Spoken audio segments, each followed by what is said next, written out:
Hey everybody, it's been quite a while since I posted any sort of real update on here, and I thought I would talk to you guys about some of the different struggles I've been facing the last couple of years and how it's affected my ability to post videos.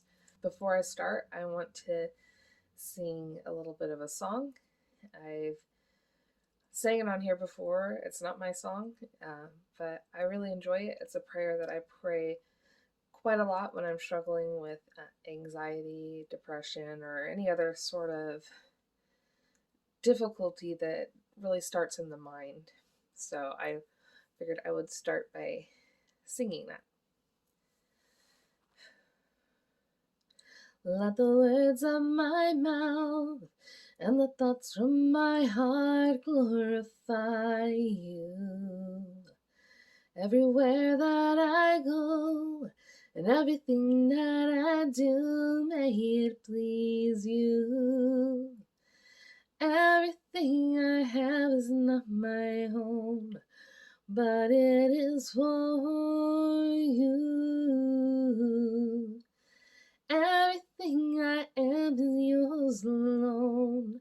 You have my heart, you have my soul, you have my life, you have it all. Lord, there is nothing all back from you.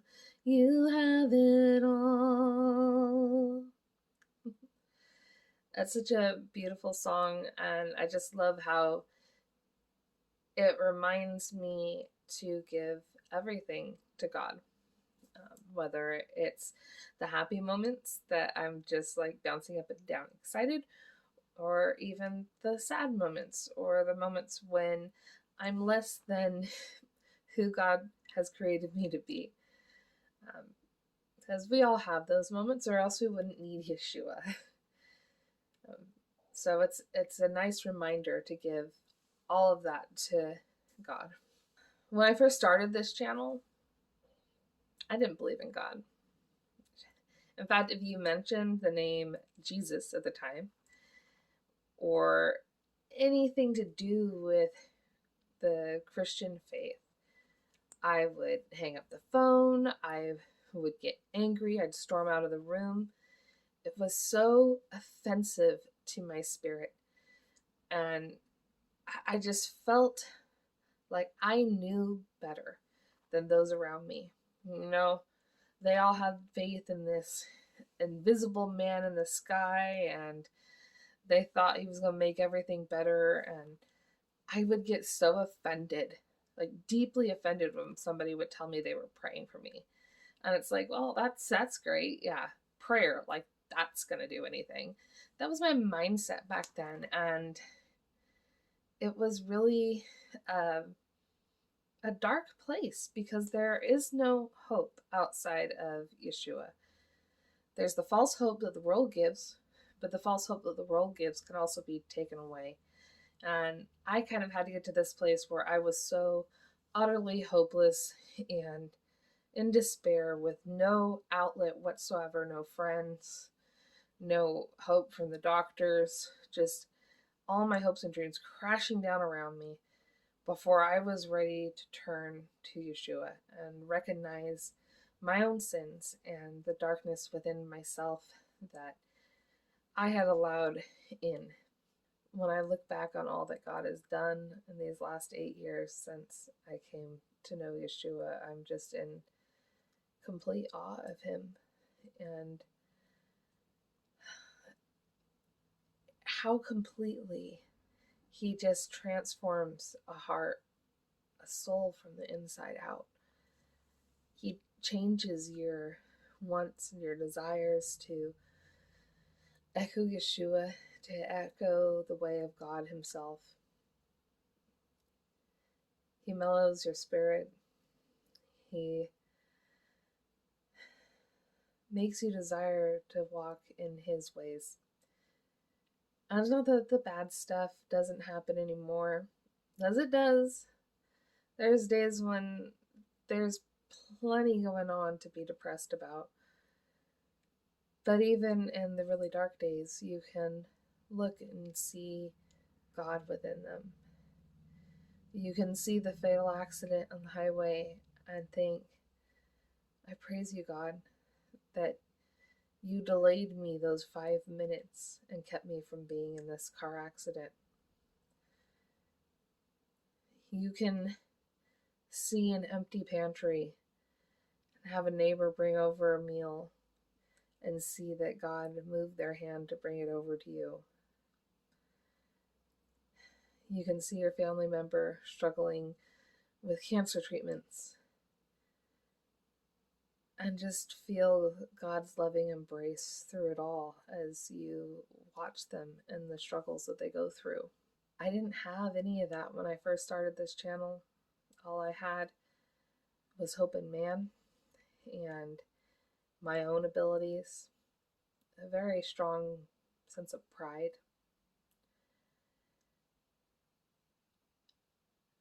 And the hollow things of this world that I tried to fill that void inside myself with, the Harry Potter and the video games and just losing myself in these fantasy worlds, it didn't help in the long run. It just made me feel more lonely and more miserable.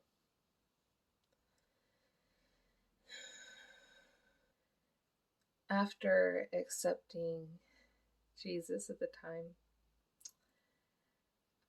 I stopped posting so much about my health issues because I didn't want to focus on the negative things in my life. I really wanted to focus more on Jesus and God and what He's doing in my life and how He's moving me through this journey on earth.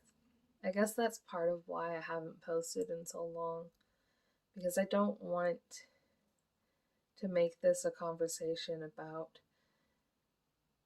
how negative my life is. I don't want to focus on the negatives in my life because it really, at the end of the day, I have so much to be thankful for each and every day. I love my home. I have supportive friends and family. I am so much better off than people that I see suffering every single day. And that's really where I try to focus my mental energies. But to say that I don't struggle physically, that I don't struggle mentally even, would be a lie. Intracranial hypertension is a very debilitating condition. In the words of my surgeon, it's a very nasty disease and a very long suffering one. There's so many ups and downs. Surgery after surgery for shunts, you have shunt failures, shunt infections, just the general disease itself and the debilitating headaches it causes even when your pressures are under control. Just constant pain, exhaustion, anxiety attacks, and depression, which seem to go hand in hand with the condition, and they're not sure why exactly. There's even days when I fear, and I know fear is not of God, so I try not to focus on it. But there are days that I fear that my vision is going and that I am going to wake up one of these days blind. I had a glimpse of that in 2009 when I was diagnosed with intracranial hypertension, and it wasn't fun. I could barely see at the time. And I just remember the horror that I had at the idea of living life without being able to see.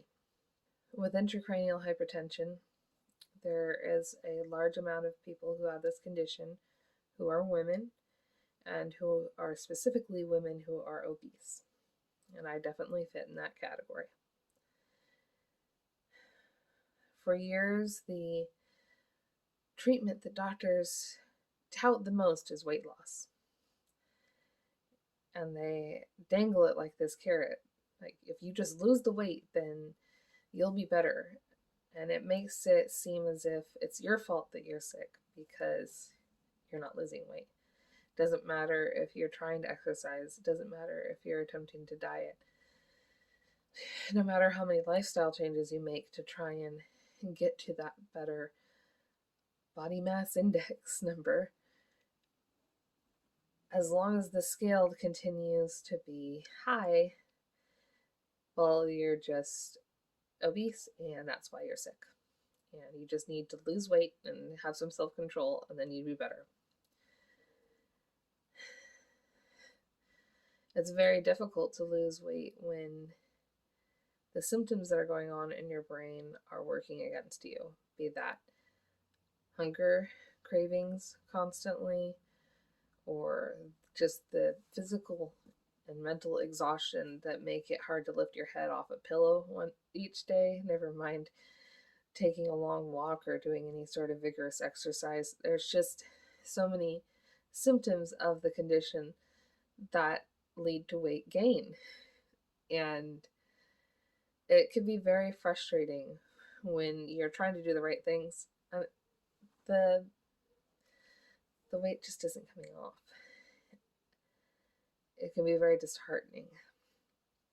And that's kind of where I've been the last couple of years. I've really been trying to take it seriously, eat healthier, and just really take control of what's going on with my weight and hopefully feel better because of it. And for a while, I was doing pretty good. I lost a good 20-25 pounds. I was walking about half a mile a day. I had energy and I was peppy.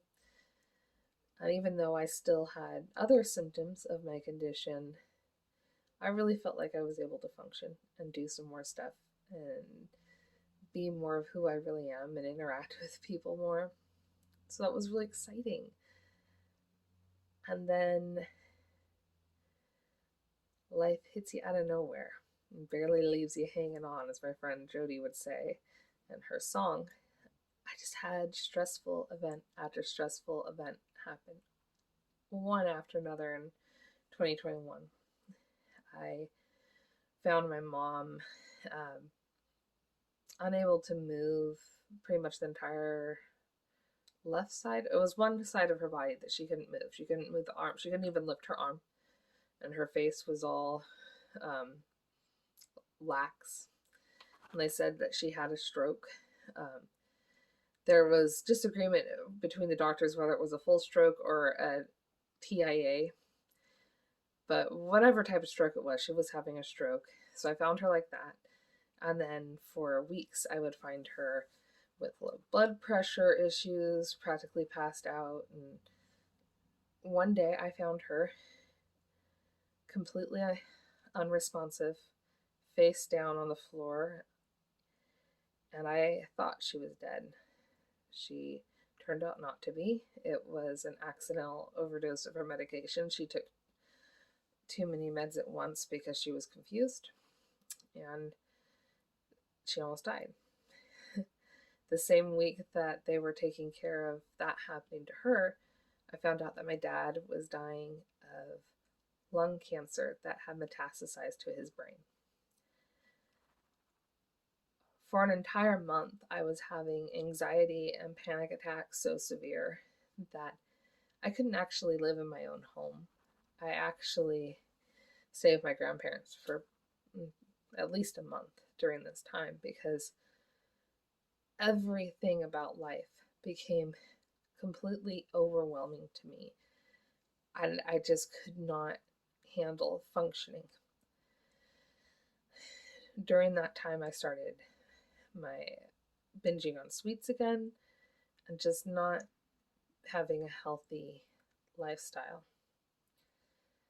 So I gained back all the weight that I'd lost. So after all that struggle, I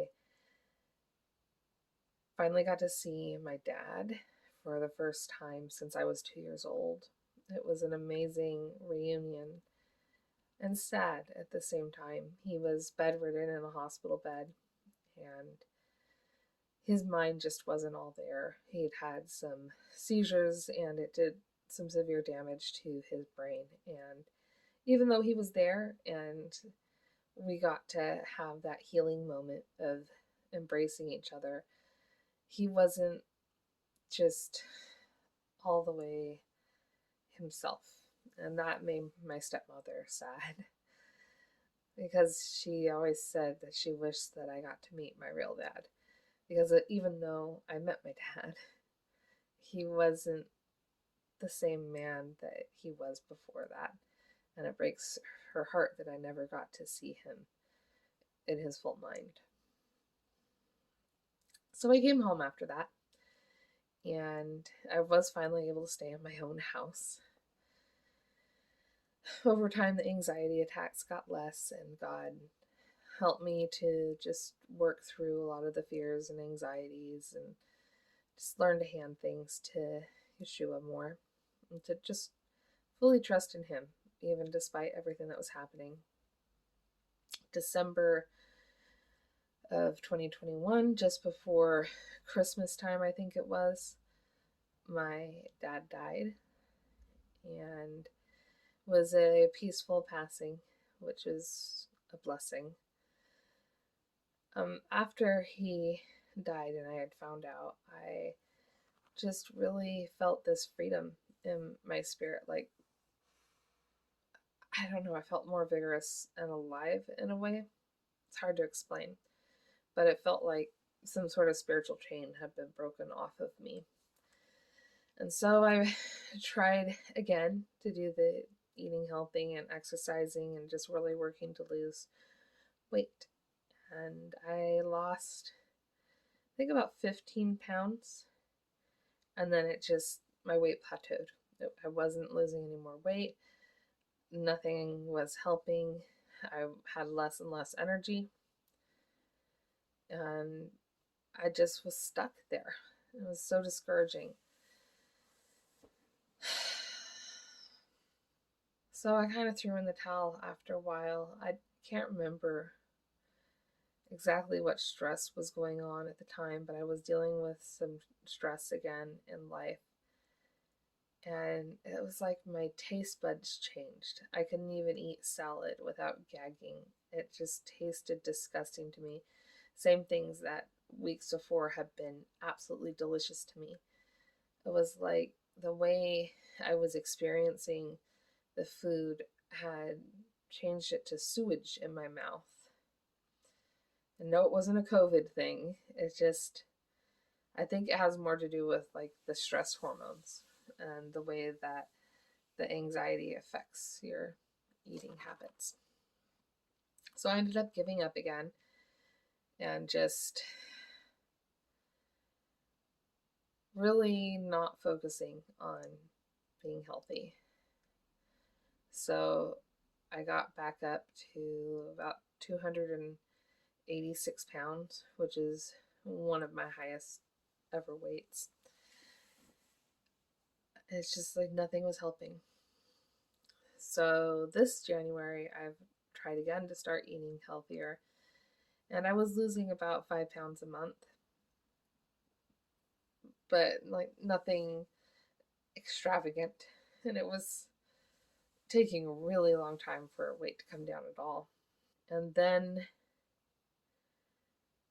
I just stopped being able to lose weight. I think a large part of my reluctance to come back on here after this roller coaster of life has been shame. Here I was showing how I was working towards eating healthier and getting my life on track, and yet time and again I keep failing at it. Even when I pray to God, even when I put Him forefront in my weight loss journey and just focus on Yeshua, I'm still struggling to maintain a healthy eating regimen and maintaining any level of exercises. And it's frustrating. It makes me feel like a failure. One of the fruits of the Spirit is self-control. And there's days where I tell God, if the fruit of the Spirit is self-control, then why am I not experiencing that self-control? Why am I getting uncontrollable hunger cravings? One, I'm working so hard to make healthier choices. Why is the healthy food that has been provided to me just tasting disgusting to me? Even though I've prepared it in ways that in the past I've thoroughly enjoyed. What is wrong, God? I don't understand. And so it's been very disheartening. It hasn't weakened my faith in God, and I know that He is allowing this struggle in my life for a reason. It's just something that makes me feel ashamed to really talk about and share with other people. And maybe that's something that God wants me to do, to say, hey, have some humility, admit that you struggle, admit that this is something that you battle with, because if you don't tell people how hard of a battle it is for you, then how am I supposed to get the glory? I have to be a light on the hill, and if I'm hiding my light, how can people see Yeshua in the moments? And the other thing that I think is really leading to the struggle is I have been having symptoms that I associate with shunt malfunctions, infections, and just constant pain for over a year. Just constantly. My valve is up here, and it physically hurts at the valve all the way down the neck with the tubing. And even intermittently in the abdomen, I'll get cramps that double me over. And I don't know what is going on with it. And the doctors keep running tests, and the tests aren't showing what is causing any of it. And that's actually pretty common. I've had 3 shunt infections, and every single one of them took months to diagnose. Test after test showing no problem whatsoever before there was finally something to validate the symptoms that I was having and show the cause of it to the surgeons. But especially since COVID, diagnosing those issues is not easy. The doctor's office and the hospital where I have to do the test is 2.5 hours away from my house. Gas money is very expensive to go down there.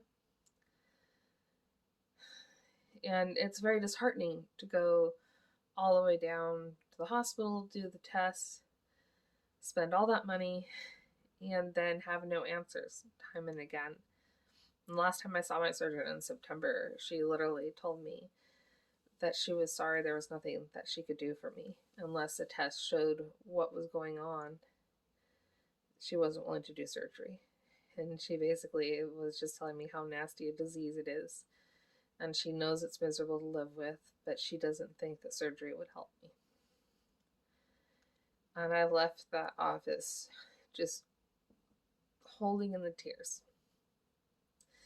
And I got down to the parking lot and I just started sobbing because I was in so much pain. And not a single one of the tests that they were running was showing what was causing it. And I basically just went to the doctor who is kind and compassionate and has always been there to listen to me when I'm going through these struggles with my shunt. And even she's saying, I don't know what's wrong, and I can't do anything for you. And so since that September, I have just been basically working on living with the pain. And I've just been having increasing symptoms. The entire right side of my body. It goes through numbness and tingling episodes. I still have the pain all the way down my shunt. There's days where I can't even open the curtains because the light is so painful to me. I'll be wearing sunglasses inside on those days. The nausea is constant. Just a couple days ago, it was hard for me to lift my head because it was so intense, the pain as I moved. And the exhaustion, it makes you feel like your body is made of lead. And my vision has even been having issues of symptoms that the last time I had them was when I was going blind back in 2009. So I just been dealing with all of this and waiting to see the neuro-ophthalmologist, which I have an appointment this next week, to see if maybe their tests will show how bad the pressures are in my brain, because the CTs and the function studies aren't showing anything. And this particular doctor is a profession that's so rare. There's like less than 430 of them in the entire country. So I had to wait 6 months to see this doctor. And all I can do is pray that there are some evidentiary results in the tests that I have this next week. Because if we don't give some sort of evidence of how bad things are getting, then nobody's going to be willing to operate and help make it better. And I think that's just part of what makes it hard to stick to a diet. It's just so much anxiety about whether the answers are going to be found, whether the doctors are going to listen to me, because you feel so dismissed when time after time you are told everything's fine, there's nothing wrong in the tests, and all the while you're like, no, there's something wrong. I can tell. My body is not operating the way it's supposed to, not operating the way it's meant to. And it's really hard when you are having those high anxiety levels to stick to healthy lifestyle changes. So, yeah, that's just kind of the roller coaster I've been through the last couple of years. It's part of why I started posting so rarely, and when I do post, it's usually like just a video of Noah or something silly or not important. At the end of the day,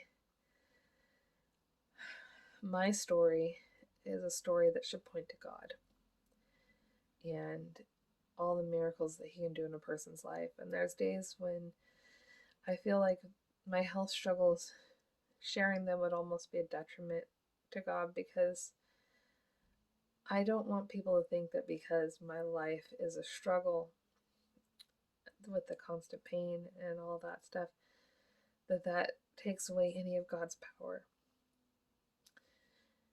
I can tell you right now that if I have been experiencing these symptoms for a year without God, I would have been suicidal, because I've been there.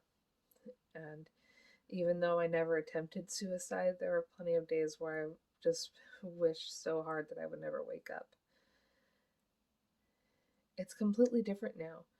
The struggles are very much the same type of struggles that I used to deal with without God. But with God, I can deal with it with a smile on my face, and I can see the million things to be thankful for each and every day.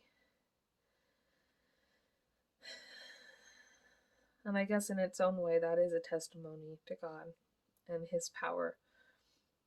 Anyways, I have rambled on here for a very long time, especially for not having updated in so long. I just felt like I haven't really shared in a long time. And I also am sorry about the cell phone quality of the video. Yeah, another thing that happened is the constant power outages that we deal with in California fried my computer a little over a year ago. I think it was close to 2 years ago. It happened to go out while I was in the middle of a factory reset or something. And now my computer won't turn on. So that's fun. Anyway, so I have a cell phone to do videos with, and I found a free editing software that apparently you now have to subscribe to in order to use. But because I downloaded it before that, I'm allowed to use it without a subscription. I don't know. I'm just going to count my blessings where they are. So I'm going to do my best to try and edit it on that program. And hopefully this isn't super long and super chaotic. But just know I am okay. I'm alive. I'm okay. And I might not be healthy and vibrant, but I'm happy to be where I am and happy to have God here with me through it all. Anyways, I love you guys. Bye.